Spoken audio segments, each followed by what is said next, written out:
బంగారు పాదములపై నీకు వందనాలు స్తుతులు ప్రభా.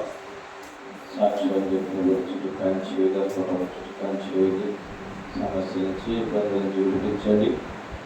నిత్యము నీ సన్నిధిలో నిన్ను నాయన నైవేద్యంలో నిన్ను ఆరాధించుటకు మాకు సహాయం చేయాలి నాయన. నీవు కాక మాకు ఎవరు సహాయం చేయలేదు. సహాయకుడా నీకు వందనాలు. మా సంఘ బిడ్డలందరూ మా గ్రామ బిడ్డలందరూ దర్శించండి. ప్రతి ఒక్క కుటుంబంలో నువ్వు కార్యాన్ని జరిగించండి. సాక్షులుగా ప్రతి ఒక్కరి నిలబెట్టుకున్నాడు. వెంటనే మీ పనిలో పనిభాగస్తులు సహాయం చేయండి. సాక్షి చెప్పిన బిడ్డల కుటుంబాల చుట్టూ కంచిని ప్రార్థన ధరించేది అన్న సమస్యల నుంచి ఇబ్బంది నుంచి చూపించండి. అలాగే నాయన వాక్య భాగంలో కలుచుండగా వాక్యంలోని మర్మాలను మూలకాలను నాకు మాకు తెలియచేయండి. ఒట్టివారిని మట్టివారికి నిలబడుతుండగా కొద్ది నిమిషాలు నన్ను సిలువ చాటున మరుగుపరిచి నన్ను వాటిని బోధగా వాడుతున్నాను. ఆయన నువ్వు చెప్పావు నా ప్రభావ నిలబడి వారు మాత్రమే కానీ మాట్లాడేది మీరు కాదు. గడిలో పరిశుద్ధాత్మ దేవుడు మాట్లాడగలుగుతుంది. పరిశుద్ధాత్మ దేవుడు మీరే మాతో మాట్లాడి బలపరచు. మీ అందరికీ వినగలిగిన చెవులు గ్రహించుకున్నది నాకు మాకు దయచు. దురాత్మలు వ్యతిరేకతలు తిరుగుబాటు స్వభావాలు కొంత గ్యాడేజ్ పేరు మీరు బంధించి నీ ఆత్మ కొమ్మలకు వచ్చేసి ఈ ఆత్మ చేత మాతో మీరే మాట్లాడి బలపరచండి. యేసు క్రీస్తునామములో అడుగుతున్నాము తండ్రి. మంచిది. మీ అందరికి వందనాలండి. అందరూ కూర్చున్నట్లయితే మన పరిశుద్ధ గ్రంథం నుంచి మత్తయి సువార్త 19వ అధ్యాయము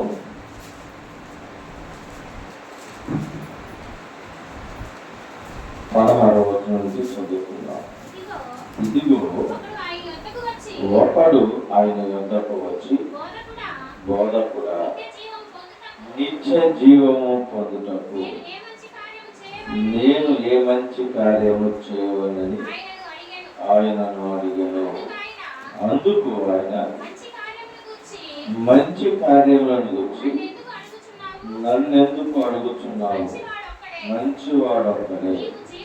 నీవు జీవములో ప్రవేశింపగోరిన ఆజ్ఞలను గైకొనమని చెప్పాను. అతడు ఏ ఆజ్ఞలను ఆయనను అడగగా, యేసు, నరహత్య చేయవద్దు, విడిచరింపవద్దు, దొంగిలింపవద్దు, అబద్ధ సాక్ష్యములు పలకవద్దు, తల్లిదండ్రులను సన్మానింపము, నిన్ను వల్లే నీ పొరుగు వారిని ప్రేమింపవల్లని అనుభవించు అని చెప్పాను. అందుకు ఆ యవనుడు, ఇవన్నీ అనుసరించుతూనే ఉన్నానని ఇంకను నాకు పొదువా ఏమని అడిగాను. అందుకు యేసు, నీవు పరిపూర్ణము అడుగుతావు. కోరిన ఎడల పోయి నీ ఆస్తి నమ్మి పేదలకు, అప్పుడు పరలోకమందు నీకు ధనము కలుగును. నీవు వచ్చి నన్ను వెంబడింపమని అతనితో చెప్పును. అయితే ఆ యవనుడు మిగులు ఆస్తి గలవాడు కనుక ఆ మాట విని వ్యసనపడుచు వెళ్ళిపోయాను. యేసు తన శిష్యులను చూసి, ధనవంతుడు పరలోక రాజ్యంలో ప్రవేశించిన దుర్లాభమని మీతో నిశ్చయముగా చెప్పుచున్నాను. చాలా చాలా చూడండి ప్రియులారా, ఇక్కడ మనం గమనించవలసిన విషయం ఏంటంటే, దేవుడి దగ్గర మనము అనేక మార్లు అడుగుతున్నాము, ప్రాధేయపడుతున్నాము. అయితే ఆయన చెప్పేది మాత్రం మనము వినము. ఆయన్ని అడగటం ఒకటే మనం నేర్చుకున్నాము. అయితే అడిగినప్పుడు మన మాట మనం చెప్పినప్పుడు ఎదుటి వ్యక్తి మాటను కూడా మనము వినాలి, వినటం నేర్చుకోవాలి. అక్కడ ఆ యవనుడు అడిగాడు దేవుని, అయ్యా, నిత్య రాజ్యంలో ప్రవేశించాలంటే నేనేమి చెయ్యాలి? కాబట్టి మనందరం అడుగుతాం, ప్రభా, నేను నీ రాజ్యంలో ఉండాలి, నా కుటుంబం అంతా నేను వెంబడించాలి. కుటుంబం అంతా వెంబడించాలి అంటున్నాను, కానీ ఏ రోజు నా కుటుంబం అంతటిని వెంబడి పెట్టుకుని మందిరానికి తీసుకొచ్చామా? మందిరానికి తీసుకొచ్చామా? అందరం కుటుంబంలో ఎంతమంది ఉన్నామో అంతమంది మీకు కలిసి మనము దేవుని మందిరానికి రావటానికి ఇష్టపడుతున్నామా? మనం వస్తే చాలు, నేను ఇల్లు వస్తాను లేదు, ఊరికి కాడాలన్నట్లు వస్తే తల్లి రాదు, తల్లి వస్తే భర్త రాడు, భర్త వస్తే వెళ్ళాలి. కారణం ఏంటి? నిర్లక్ష్యం. జీవించి బోధించు. అవునా? జీవించి బోధించు. ఆదివారం చర్చికి రన్నమ్మా, ఆదివారం చర్చికి రన్నమ్మా, నేను రాకుండా ఉన్నాను అనుకోండి. 2 వారాలు చూస్తాను, 3వ వారం ఏమంటారు మీరే? ముందు మీరు 2 అయ్యారుగా ఉంటాము. దేవుడు ఎదుట మనము అనేక మార్లు సమస్యలు చెప్పుకున్నాం, కానీ అని అంటున్నాడు, నిత్యరాజ్యం ఇవ్వడానికి నేను సిద్ధంగానే ఉన్నాను. అయితే దాన్ని పొందుకోవటానికి నువ్వు సిద్ధంగా ఉన్నావా? నేనేం అడగట్లా నేనేమి అడగట్లా. కొన్ని వాటిని మాత్రము, కొన్ని ఆజ్ఞలు ఉన్నవి, వాటిని అనుసరిస్తే చాలు, నీకు మంచి మార్గాన్ని నేను ఇస్తాను. ఆ ఆజ్ఞలు ఏమంటారు? ఆయన అంటాడు చూడు, ఏమన్నా ఆజ్ఞలు? నరహత్య చేయవద్దు, వ్యభిచరింపవద్దు, దొంగిలింపవద్దు, అబద్ధ సాక్ష్యములు పలకవద్దు, తల్లిదండ్రులను సన్మానింపము, నిన్ను వలె నీ పొరుగు వారిని ప్రేమించవద్దు. సరే చూడండి, ఇక్కడ ఇంట్లో ఖర్చు ఏదేమైనా ఉందా? మన ఖర్చు పెట్టేది ఏమైనా ఉందా? ఇంట్లో ఎక్కడికి వెళ్ళాలి, కొనుక్కు రావాలా? నరహత్య చేయవద్దు. నరహత్య అంటే కత్తితో పొడవటం మనిషిని, మాటలతో చిత్రహింసలు పెడతారు. మాటలతోనే మనిషిని చంపేచ్చు, కత్తులతో అవసరం లేదు, గుణపాలు అవసరం లేదు. మనిషి నోటి మాటలతో మనిషిని చంపేయగల మాటలు మాట్లాడు. మన దగ్గర మనం వాటిని విడిచిపెట్టామండి. ఒకప్పుడు తెలియకో తెలుసో ఏదైనా కానీ చేసాము. ఇప్పటికైనా మన బ్రతుకు మార్చుకున్నాము. అటువంటి మాటలు పలకకుండా అంటున్నాడు, వ్యభిచరింపవద్దు, వ్యభిచారము చేయవద్దు. దేవుడు మనిషి ఒంటరిగా ఉండితే తప్పిపోతాడని సాటైనటువంటి సహకారం ఒకరికి భర్తకు భార్యను, భార్యకు భర్తను చేతపరిచాడు. మనము జంతువులు కాదు, మనము మనుషులము, దేవుని యొక్క బిడ్డలము, దేవుని యొక్క స్వరూపమై ఉన్నాము. దేవుడు నరుడు ఒంటరిగా ఉండి తప్పిపోతాడేమో, పాపంలో పడిపోతాడేమో అని సాటైన సహకారాన్ని సిద్ధిపరిచాడు. వెళ్ళినప్పుడు మనం ప్రమాణాలు చేస్తాం. ఏమని చేస్తాం? చేశారా మీరు? ఈ చర్చి వెళ్ళి అందరికి ఏమని చేశారు? నీకు రోగం వస్తే వదిలేస్తా, నీ దగ్గర డబ్బు లేకపోతే నేను వదిలేస్తా,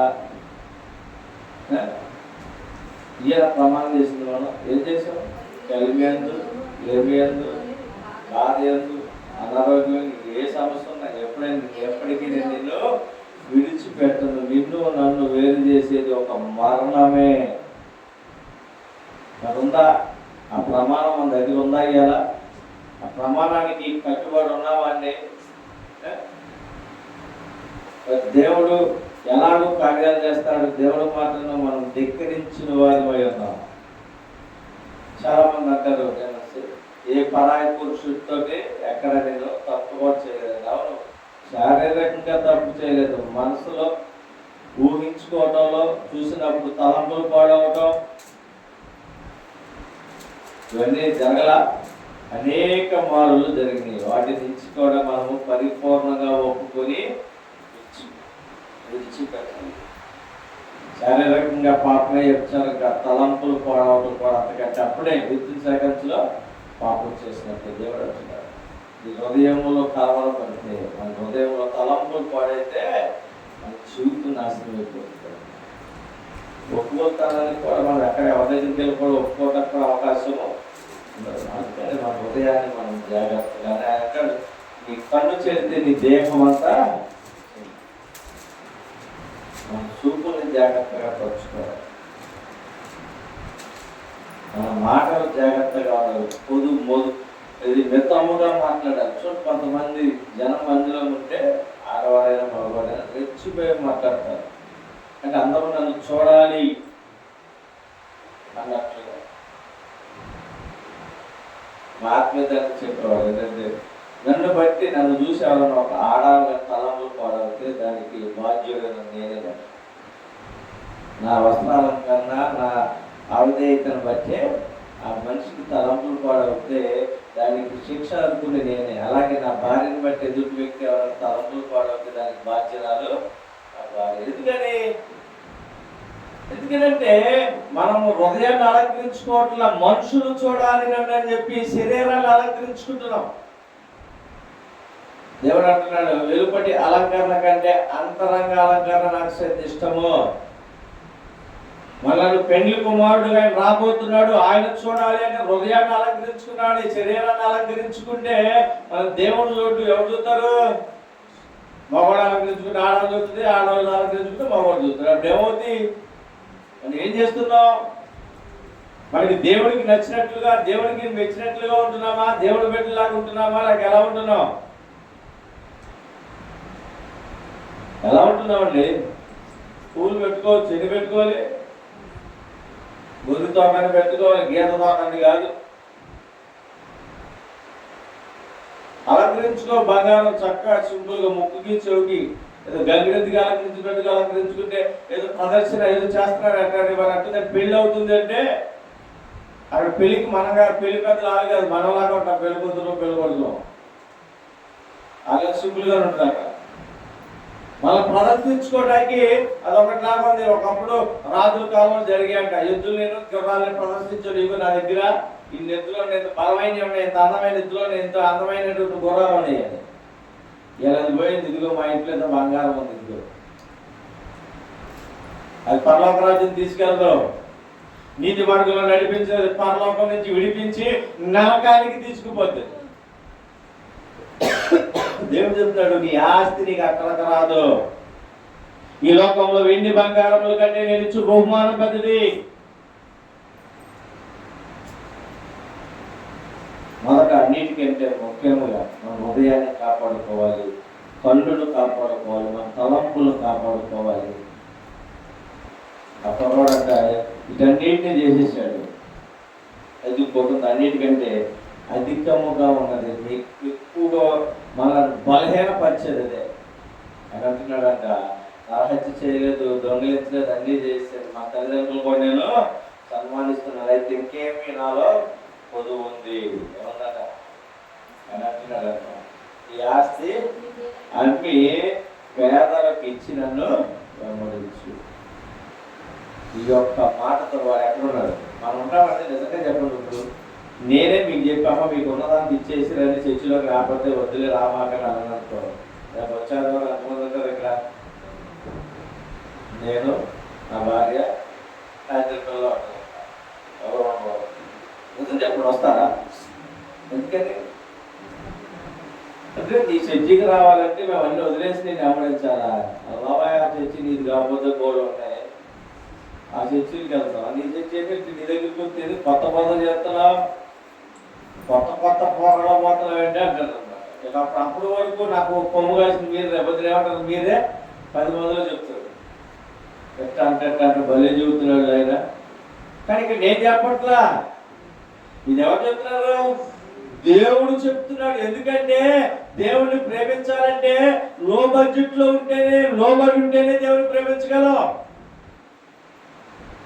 ఆనాడు దేవుణ్ణి ఎలీషాని అమ్మడించినప్పుడు, ఏలియాని అమ్మడించినప్పుడు ఆయన వెనుదిరిగి చూస్తానేమో, ఉన్నది మళ్ళా నా కొందని కనబడిద్దేమోనని అతను కొన్న ఆ ఎద్దులన్నిటిని వదిలించి విందు పెట్టేసి మొత్తం దులిపేసుకుని నాకు ఎన్ని తిరగడానికి ఏమీ లేదని వెళ్ళాడు. ఎందుకంటే ఒక కష్టం ఉన్నప్పుడు లేదా బాధ ఉన్నప్పుడు వెనక చూడండి, ఎప్పుడైనా మనకు ఒక 20 లక్షలు అప్పు ఉందనుకోండి, ఎవరైనా మనకంటే పెద్ద మన బంధువు చుట్టమో వచ్చారే, నీకు ఎందుకు నీకు 20 లక్షలు అప్పు నేను పిలుస్తాను నన్ను వెంబడించాడు అనుకో, ఒక్క మాదిరి వెంబడిస్తాను.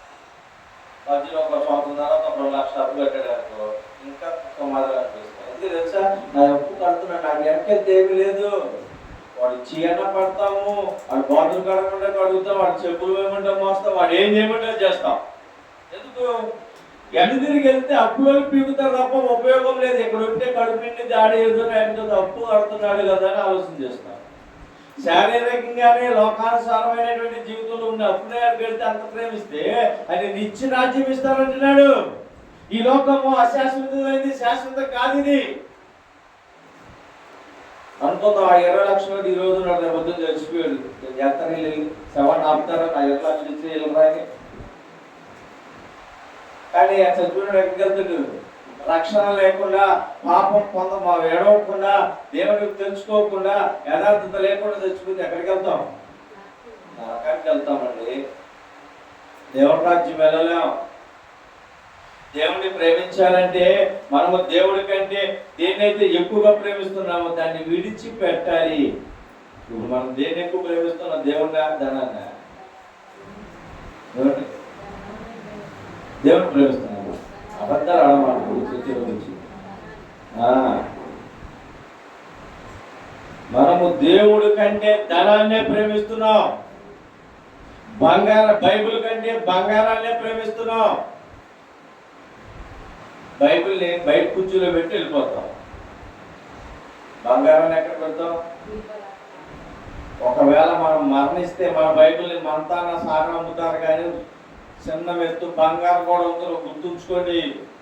బంగారాన్ని సంపాదించుకుని అనుకున్నారేమో. మా అమ్మ ఎంతో ప్రేమగా బైబిల్ ప్రేమించింది. మా అమ్మతో పాటు ఈ బైబిల్ కూడా సాగనంత మా అమ్మతో ఉంటుందని చెప్పి ఆ పెట్టిలో బైబిల్ అనే పెడతారమ్మా, కానీ ఒక చిన్న బంగారం కూడా పెట్టడం. మా అమ్మ కష్టపడి సంపాదించుకుంది అని. అందుకని ప్రేమించాల్సింది బంగారాన్ని, డబ్బులు కాదు. దేవుని యొక్క ఆత్మీయత, దేవుడి వైపు చూడాలి, దేవుడి మాటలను ప్రేమించాలి. ఎందుకంటే నిత్య రాజ్యం ఉంది అక్కడ. ఆ కుర్రాడు చెప్పాడు, దేవుడు నీకున్న ఆస్తిని తమ్మి పేదలకు ఇచ్చిన వెంబడించు, నువ్వు పరలోక రాజ్యంలో ధనాన్ని సమకూర్చుకుంటావని చెప్పాడంటే. ఎక్కడుంటే 60-70 సంవత్సరాలు సమకూర్చుకుని బతుకుతాము. అక్కడ 1000 సంవత్సరాలు 1000 సంవత్సరాలు ధనవంతులుగా ఉండటం మంచిదా? 70 సంవత్సరాలు 100 సంవత్సరాలు ధనవంతులుగా ఉండటం మంచిదా? గమనించాలి.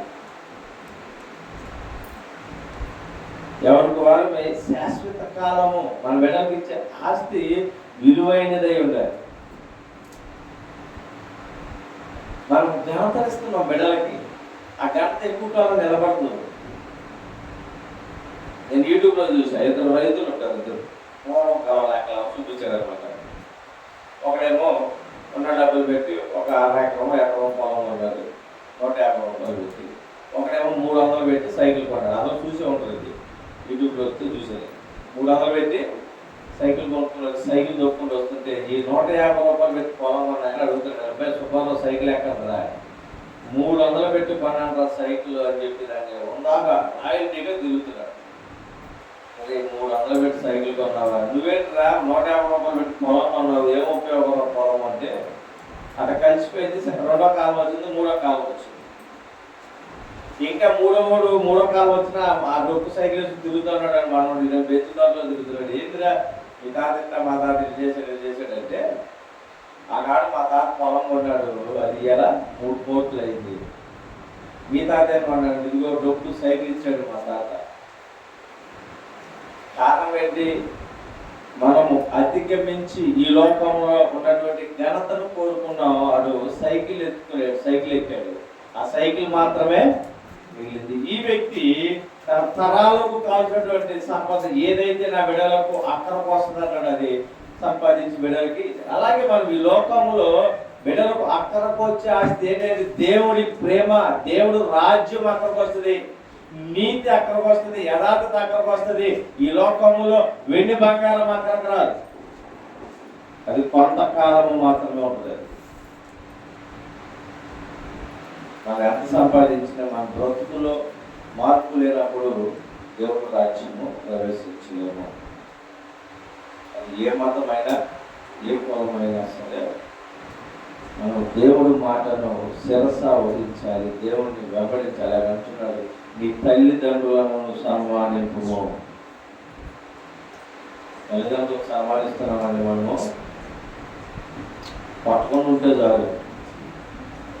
పట్టణ తండ్రి వాళ్ళు ఉన్నారు, తల్లుల్ని కాలు రాళ్ళతో తన్నిన వాళ్ళు కూడా ఉన్నారు.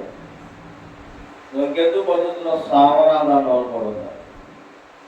అది మనం అనుభవించవద్దు. నేను మీకు అక్కడ అంతకుముందు చెప్పి అత్తగారు సేనక ఒక అత్తగారు వచ్చి అత్తగారు కోడల్ని ఈపుతో ఉంటే ఒకటి కాలుతో రుద్దిందట. చేతితో కూడా అడ్డుకుంటాకు అత్తక వేసి ఈపి కాలుతో రుద్దిందట. ఆ కాలం అయిపోయింది, ఈ ముసలం అయింది, ఇంటికి వచ్చిన కోడలు వచ్చిందట. అమ్మ ఒకసారి ఈపి రుద్దామా అన్నట్టు చెప్పు కాలుతో రుద్దిందట. అంటే అక్కడ చూసావా అట్టు పెట్టడానికి అంటున్నారు. ఆయన మురికి కాలుతో రుద్దితే ఇంకా మురికి బాగా ఉంది, భర్తగారి మురికి బాగా పోవాలని చెప్తున్నారు. నెక్స్ట్ వచ్చి మేగులు కొట్టి చెప్పుకు రుద్దిద్దేమో బాగా మురికి పోవాలని. ఏం నేర్చుకుంటున్నాం మనం? దేవుడేమో నీ తల్లిదండ్రులు సన్మానించంటున్నాడు. డబ్బులు ఉన్నప్పుడు అన్ని ఇచ్చినప్పుడు తల్లినైనా తండ్రినైనా బాగా ప్రేమిస్తున్నాడు. యూట్యూబ్లో వచ్చినాయి కొంచెం ఫస్ట్ తారీఖు వస్తే నాన్న భలే కాక పడతారు. నాన్న అండ్ రీల్స్లో వస్తాయి అన్నమాట. నాన్న ఏం చేయాలి చిక్కిందానా, నాన్న ఇదిగో నాన్న సిగరెట్ పెట్టిందిగో వీడి కట్టిందిగో నాన్న అంటున్నాడు. ప్రేమగా ఇచ్చి ఆ సాయంత్రం ఏం చేస్తున్నాడు? ఆ 4,000 ఎంతకాలంలో అట్లా ఏం చేస్తున్నాం మనం? మన తల్లిదండ్రులు ఉన్నా లేకపోయినా పూజించాలి, ప్రేమించాలి. మనం వాళ్ళ ఎక్కడ అందరాల్లో కూర్చోబెట్టాలి. సమయానికి వాళ్ళకి ఏది కావాలని మనం చిన్నప్పటి నుంచి మనల్ని పెంచి పెద్ద చేశారండి. మనకి ఆకలి అంటే తెలియనప్పుడు ఏడిస్తే నా బిడ్డకి ఆకలి వేస్తున్నాం గబగబా మనం పెట్టారు, మంచిగా పట్టించారు. ఏది కావాలి అది ఇచ్చారు. మరి వాళ్ళు ఎంత ప్రేమగా చూసుకోవాలి. కనిపించే తల్లిదండ్రులే మనం ప్రేమించకపోతే కనిపించని దేవుని మనం ప్రేమిస్తామా? మన బ్రహ్మ కాకపోతే, పిచ్చి కాకపోతే. ఎదురున్న నాకు తల్లి కూరట్లేదు చెప్తారు సార్. అది కంతలకి కూడి పెట్టేటట్టు పెద్దలకి చేరేస్తారు. ఎదురున్న అమ్మ నాన్నకి మనం ప్రేమించలేము, నమ్మకంగా ఉండలేము. భార్య భర్తకు నమ్మకంగా ఉంటున్నా, భర్త భార్యకి నమ్మకంగా ఉంటున్నా. దేవుడికి మనం నమ్మకంగా ఎలా ఉంటామో నమ్ముతున్నాం. కనిపించేవాడిని మనం మోసం చేస్తున్నామే. మన కళ్ళెదురుగా మనం ఉన్నప్పుడు మనం మోసం చేస్తున్నాం వాళ్ళని. కానీ ఈ లోకంలో తల్లిదండ్రులు, భార్య భర్త, భర్తకు భార్య, బిడ్డలకు తల్లికి బిడ్డలు కనపడకపోవచ్చు. ఎవరు పాపం చేసినప్పుడు ఆయన చూస్తున్నాడు. ఆయన ఆకాశం ఉన్నాడు. మన నడకలో పడకలో కూడా ఆయనకు తెలుసు. మనకు తలంపులు ఆలోచన పుట్టక ముందే గ్రహించేవాడు ఆయన. ఆయనకు తెలుసు మనం ఏం చేస్తున్నామో. ఎవరు మనుషులు చూడలేదు అనుకుంటున్నాం, కానీ ఆయన చూస్తున్నాడు. ఆయన అంటాడు, అందుకే నువ్వు ఎలా ఉండాలో అలా ఉంటుంది. రేపు తీర్పు దినం ఉంది, ఆ రోజు మనము చూస్తున్నాం. మన పరిస్థితులు సమస్తం ఆయనకి తెలుసు.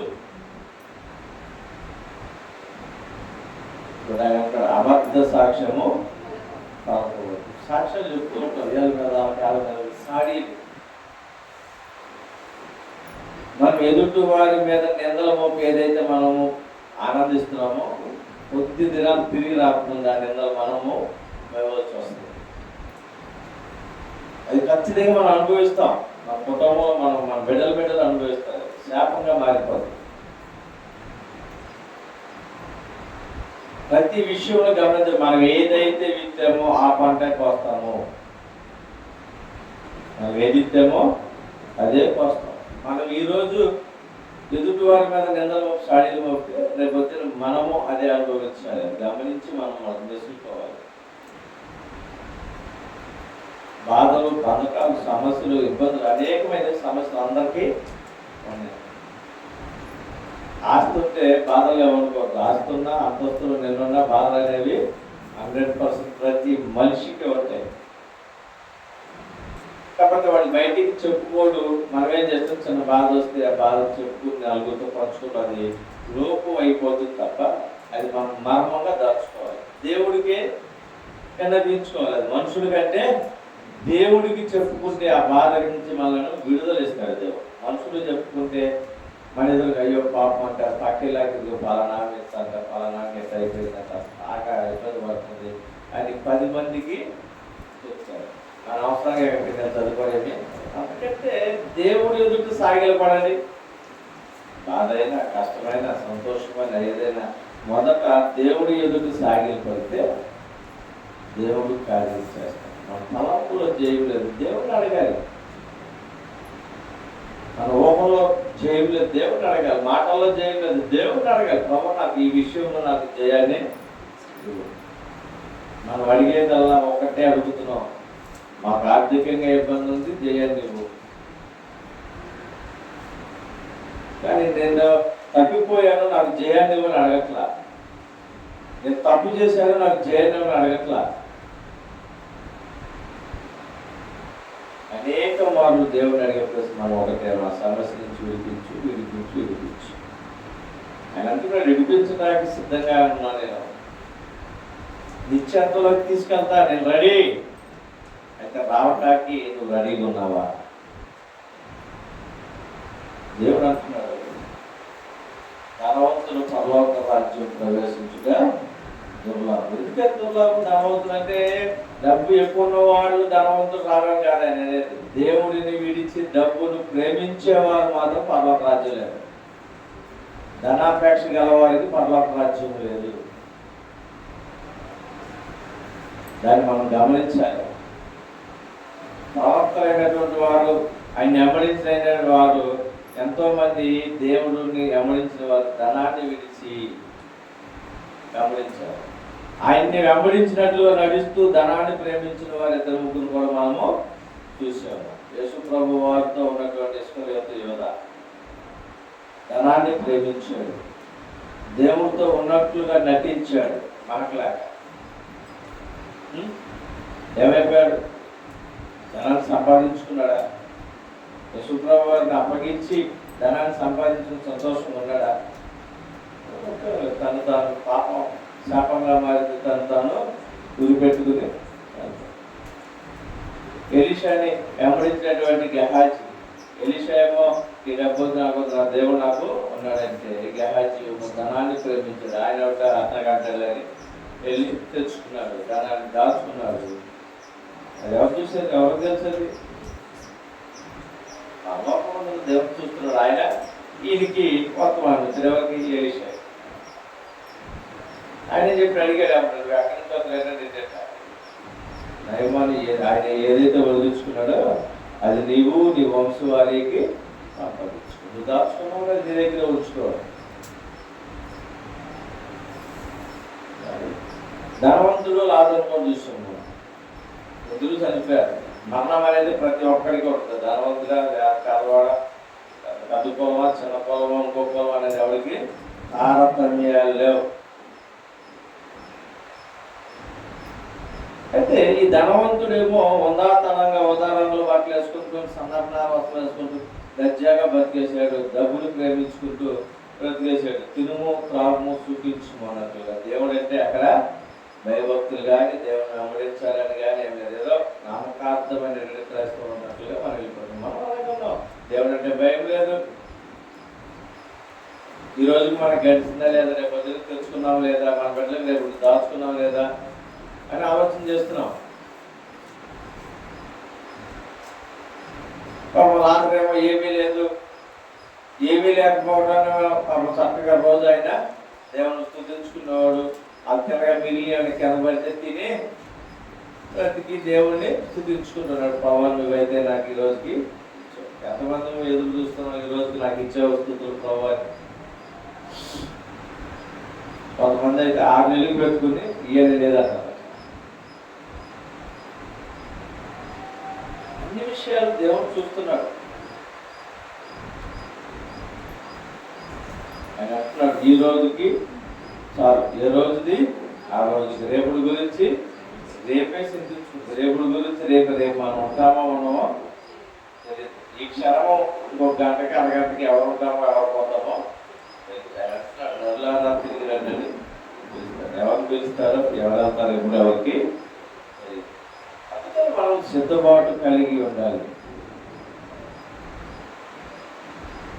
ఇప్పుడు ఎక్కడ సిద్ధపాటు కలిగి ఆయన వస్తే జనాలు ఉంటారు.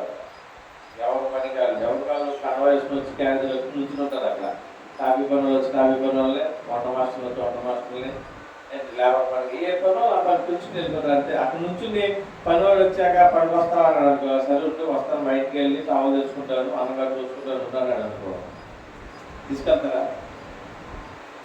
తీసుకెళ్తాం. 5 స్థితిలో అక్కడ పనికి వెళ్ళిన వాడు సిద్ధపడి ఉండాలి. క్యారేజీ లేకపోయినా సరే, ఏదైనా లేకపోయినా రెడీగా వెళ్ళగలగాలి, సిద్ధమై ఉండాలి పనికి వెళ్తాం. అదే పరలోక రాజ్యానికి వెళ్ళడానికి మనం సిద్ధపాటు కలిగి ఉండాలి. రాకడ ఎప్పుడు ఎవరిని పిలుస్తుందో తెలియదు.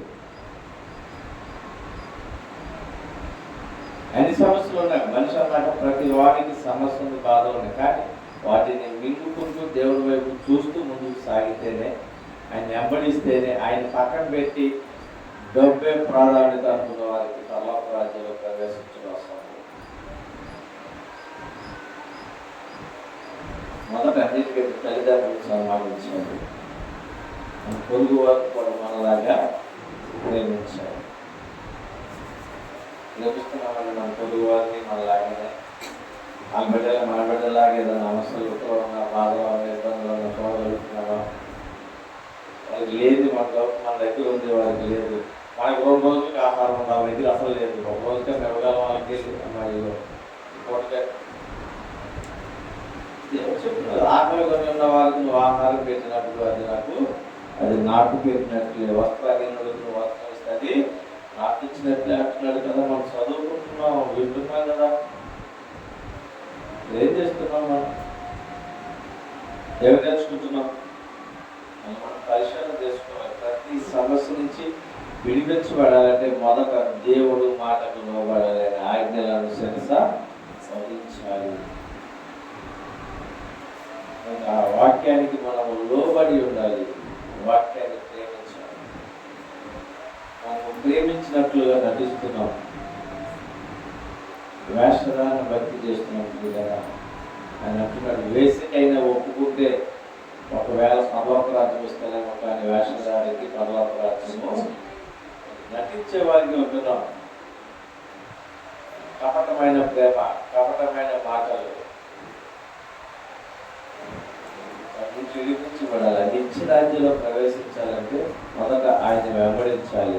ఆయన వెంబడించడానికి ముందు మనకున్నటువంటి ప్రతి అవధేయతను ఒప్పుకొని విడిచిపెట్టాలి. అప్పుడే వెంబడించగలుగుతాం. లేకపోతే వెంబడించినట్లుగా ఉంటామంటే ఆయన కూడా నటిస్తున్నారు. నేను సాయం చేయడానికి సిద్ధంగా ఉన్నాను, పొందుకోవడానికి నువ్వు సిద్ధంగా లేదు. కారణం ఏంటంటే నీ పాపంలో నీకు నాకు మధ్య అడ్డుదోడుగా ఉన్నాయి. నీ దోషంలే, నీ అతిక్రమంలే, వాటి నుంచి నువ్వు విడిపించుకో. వాటిని నా మీద మోపు నేను మోసుకెళ్తా. నేను పాప భారాన్ని మోసుకెళ్తాను. వచ్చిన గోరుకులనే కదా నా మీద మోపు. నేను నిన్నలన్నీ నాకు ఇచ్చాను. చక్కగా తేలికగా సులువుగా నువ్వు ఈజీగా నేను ఉన్నాను కదా, నీకు ఎందుకు వచ్చినారు బాబు. నేను అంబులిస్తే నేను రావాలి, నేను అంబులించిన కాడి నుంచి నేనేమి ఎక్కడికి వెళ్ళకూడదు, ఏం తినకూడదు, ఎటు ఆనందాన్ని చంపేసుకోవాలి. నువ్వు కొంతకాలం ఆలోచిస్తున్నావు కదా, ఇక్కడ ఆనందం రేపు మనకి లాస్ అవుతుంది. నేను అంటున్నాడు విషయాలని మనం నడిపించుట ఇక్కడ ఆనందం ఉంటుందంటే రేపు ఆ పరలోక రాజ్యంలో ప్రవేశించలేం. తిరుము త్రాగు సుఖించు అనేది కొంతకాలంలో ఉంటుంది. తర్వాత ఉపయోగపడదు, మనను తప్పుదారి పట్టిస్తుంది. ఆ తప్పుదారులు వెళ్ళినప్పుడు సరి చేసుకోవడానికి చాలా కష్టమైపోతుంది. ఈ ఒక్కసారికి కదా రేపు సరి చేసేసుకుందాం, ఈ ఒక్కసారికి కదా, ఈ ఒక్కవారం కదా, ఒకటి అనుకుంటా 100 గేదెలకి ఇస్తే 100 ఒకటి ఏమవుతుంది, ఒక్కొక్కటి కదా అనుకుంటే 100 గేదెలు అయిపోతుంది, 100 రోజులు అయిపోతుంది, 100 పాపాలు అయిపోతుంది. పాపము పరివర్తన చెంది మరణానికి అంటారు. ఆ మరణము నరకానికి తీసుకెళ్తుంది. ఆ పాపాన్ని విడుద్దాం. అనేది పరలోక చేరాలంటే పాపాన్ని విడిచిపెట్టాలి. పరలోకం వెళ్ళాలంటే మనలో ఉన్న అవధేయతను విడిచిపెట్టాలి.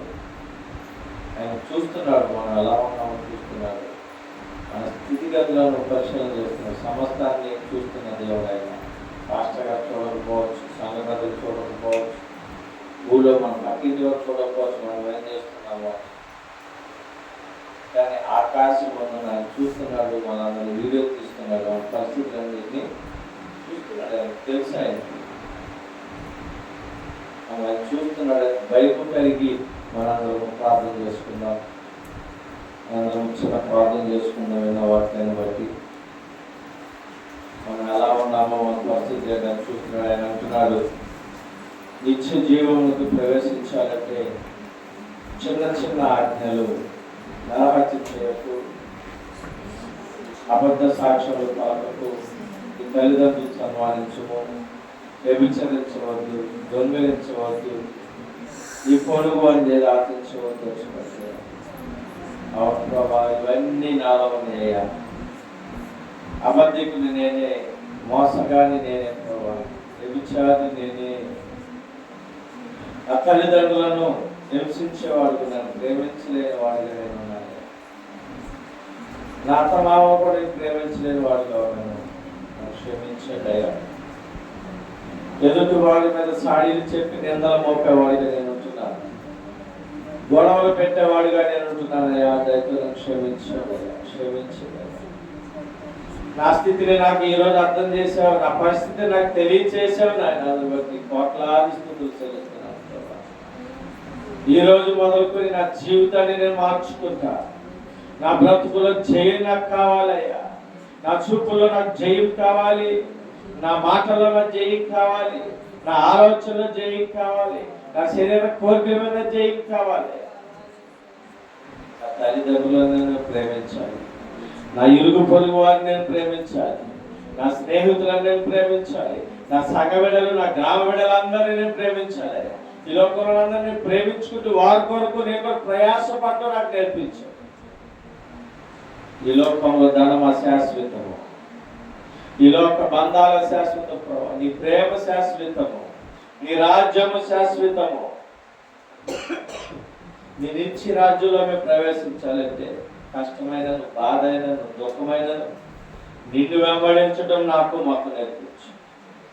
నీ మాటలను మా కంఠహారముగా కట్టుకోవడం నేర్పించు ఆయన. నీ మాటలను మన బాసికముగా కట్టుకొని జ్ఞాపక శక్తితో, జ్ఞానముతో నాయన నడుచుకోవడం మాకు నేర్పించు. పెద్దమైన వాక్యం అందరి హృదయాల్లో నీరు కట్టి ఈ వాక్యం ద్వారా నాతో మాట్లాడు విన్న బిడ్డలందరినీ మైక్ ద్వారా విన్న బిడ్డలందరూ కూడా నాయన గ్రహింపు దయచేసి నీ మాటలకు లోబడి ఇదైతే కలిగి నేను వెంబడించే బిడ్డలుగా నన్ను మమ్మల్ని తీసి సహాయం చేసి బాధపరచు. ఎత్తుబడి వాక్యం మన హృదయాల్లో నీరు కట్టి ఫలించు. యేసుక్రీస్తు నామములో అడిగి వేడుకొంచున్నా తండ్రి. ఆమేన్.